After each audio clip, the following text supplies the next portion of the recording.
Unya, unsa man, ako ikot-kot anang katol ni mo di. Tanaw ko siya, oh.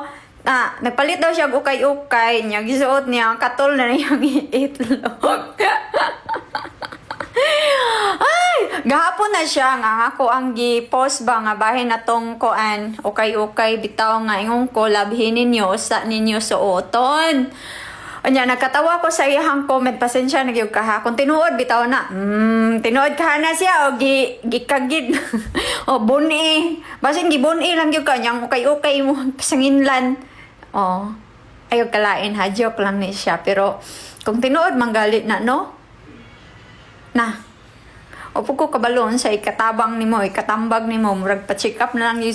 Oy, naamay kuan. Naamay cream. Mapalit mo sa pharmacy.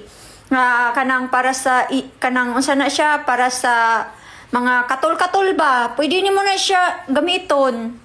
Oh. Nya imo ka na siyang ambot oy basta murag magpa-check up siguro ka na. Ngoy delikado na imo ha. Nasa mo. Oy pasensya na jud kayo ha. Pasensya na jud katawa lang man ko. Kabalon sa ikatabang nimo. Pa-check up na lang doktor be.